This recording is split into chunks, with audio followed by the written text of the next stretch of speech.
왜 똑똑한 사람들이 헛소리를 믿게 될까? 스티븐 로.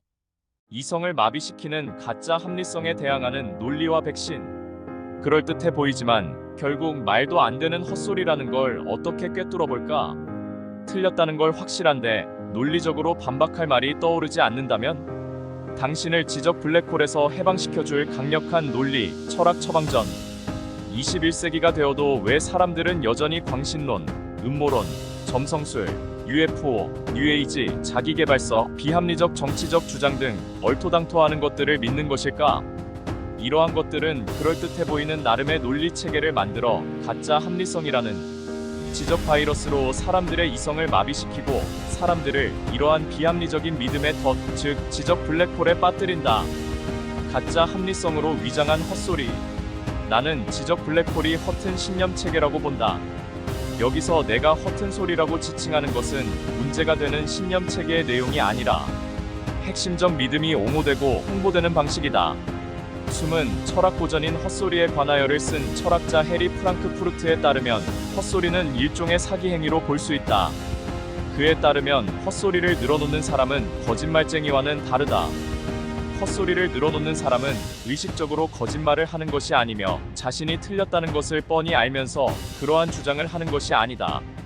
그는 자신의 말이 사실과 부합하건 부합하지 않건 간에 어떤 목적을 위해 자기 의도에 맞는 말만 한다. 프랑크푸르트에 따르면 헛소리를 하는 사람은 기본적으로 상대방을 설득시키거나 상대방에게 깊은 인상을 주기 위해 헛소리를 하며 이때 자신이 하는 말의 합리성 여부는 전혀 상관하지 않는다고 한다. 그런 이유로 프랑크푸르트는 헛소리를 하는 사람들을 사기꾼들이라고 보았다. 거짓말쟁이들은 진리를 감추기 위해 진리가 무엇인지에 대해 관심을 갖는 반면 헛소리를 하는 사람들은 자신의 목적에만 관심이 있고 그 말의 합리성 여부에는 전혀 관심이 없다. 그래서 프랑크푸르트는 진리와 가장 큰 적은 거짓말이 아니라 헛소리라고 했다. 우리들 곁에도 이런 헛소리를 짓거리며 허튼 신념 체계로 사람들을 현혹시키는 성직자와 정치인들이 차고 넘쳐나고 있습니다. 책에는 이러한 분들의 속임수들을 일목요연하게 정리되어 있습니다. 독자들을 음모론자, 광신자, 정치적 열성분자, 종교적인 광신도, 얼토당토하는 대체의학자들의 속임수에 넘어가지 않도록 돕는 데 있다고 하겠습니다. 지적 블랙홀이란 모든 것을 끌어당기는 블랙홀처럼 방심한 행인들을 특정한 신념 체계로 끌어당기는 덫을 말한다.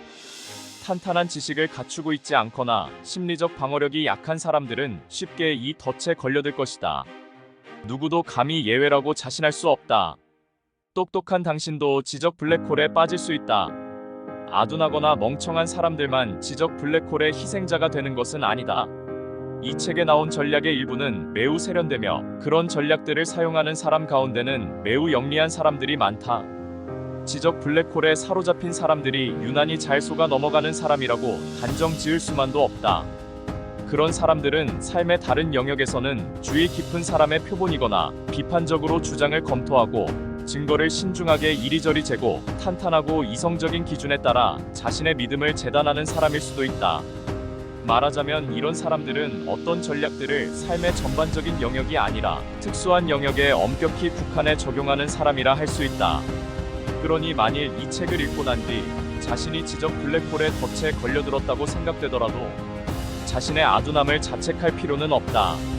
나나 당신보다 훨씬 더 영리한 사람들도 충분히 그 덫에 걸려들 수 있기 때문이다. 우리는 왜 우리가 믿는 것을 믿는 걸까?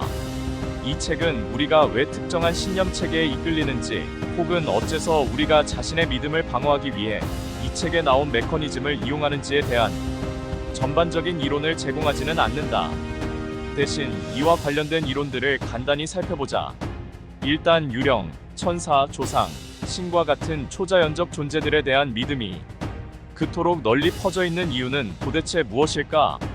초자연적 존재들에 대한 믿음은 인간, 사회를 아우르는 공통적인 특징처럼 보인다. 인간이 그런 믿음을 갖게 된 것은 사실상 진화에 따른 자연적 유산이라는 몇 가지 증거가 있다. 심리학자인 저스틴 바렛에 따르면 우리가 초자연적 존재를 믿는 이유는 우리가 행위자, 과잉 감지 장치 H를 갖고 있기 때문이다. 많은 사람들이 보이지 않는 행위자나 종교적 혹은 초자연적인 것을 믿기 때문에 그런 믿음들이 정당하다라고 주장하는 것에 회의적인 태도를 가져야만 하는 충분한 이유가 있다.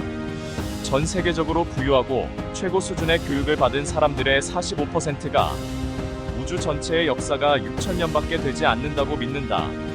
대학 교육을 받은 사람들마저도 이처럼 터무니없는 헛소리를 믿는 걸 보면 종교가 얼마나 많은 사람들에게 엄청난 영향력을 미치는지 알만하다. 신학의 합리성을 위협하는 두 가지 지적 도전. 이 책은 유신론, 즉 신이 존재한다는 믿음이 지적 도전을 받을 때 여기에 대처하기 위해 이 책에 나온 전략들이 어떻게 사용되는지에 대한 예시를 담고 있다. 나는 유신론에 대한 지적 도전 중 특히 두 가지에 초점을 맞췄는데, 하나는 증거적 악의 문제이고 다른 하나는 시간성을 초월한 행위자 문제다. 만일 신이 존재한다면 그 신은 그토록 끔찍하고 어마어마한 양의 고통을 세상에 풀어놓지 않았을 것이다. 적은 양의 고통이라면 몰라도 이렇게 많은 고통을 용인할 수는 없다. 우주의 어떤 창조자나 혹은 거대한 지성아마도 신이 존재할 수는 있지만 세상에 너무나 많은 무의미한 고통이 존재한다는 것은 우주를 창조한 것이 적어도 유대-크리스트교의 신은 아니라는 결정적인 증거가 아니겠는가.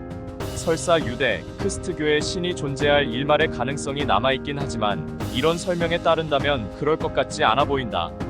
하지만 우주가 왜 존재하는지 설명하기 위해 초자연적 행위자를 끌어들일 경우, 요정, 마녀, 유령이 우주 안에서 활동하고 있다고 가정할 경우에는 시달리게 되지 않을 문제에 부딪히게 된다.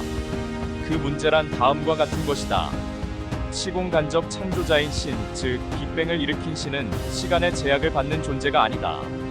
하지만 우주가 존재하기 시작하기 전에는 신이 존재할 수 있는 시간이 없었기 때문에 신은 우주 탄생 이전의 시간에는 존재하지 않았다.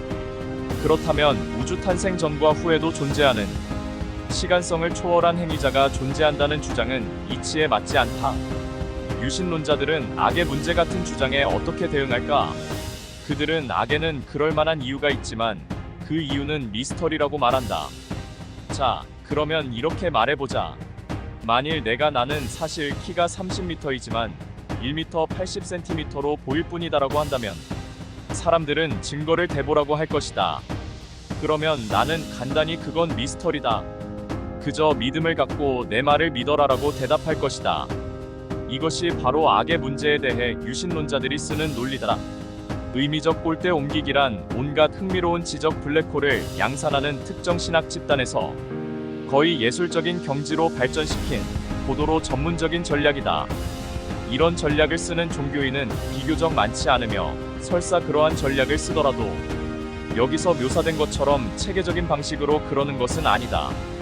왜냐하면 그러한 전략을 쓰면 많은 사람이 이를 비난할 것이기 때문이다. 세뇌의 가장 두드러진 요소는 바로 일관성이다. 전쟁터건, 종교집단 본부건, 급진적인 폐교 단체에서건 상관없이 5가지 핵심 기술이 늘 나타나는데 이는 바로 고립, 통제, 불확실성, 반복, 그리고 감정적 조종이다. 스퍼드 대학 생리학 연구원 캐슬린 테일러. 책 왜 똑똑한 사람들이 헛소리를 믿게 될까의 일부 내용을 간략하게 정리해 보았습니다. 우리 주변에는 좋은 대학을 나와 높은 자리에 있는 분들 중에 정말 말도 안 되는 헛소리를 믿고 개소리를 해대는 사람들을 볼 수 있습니다. 왜 그럴까 궁금하신 분들은 책 왜 똑똑한 사람들이 헛소리를 믿게 될까를 읽으면 좋겠습니다. 지금까지 캔디맨의 고전 여행이었습니다. 그럼 다음 고전 여행에서 인사드리겠습니다. 감사합니다.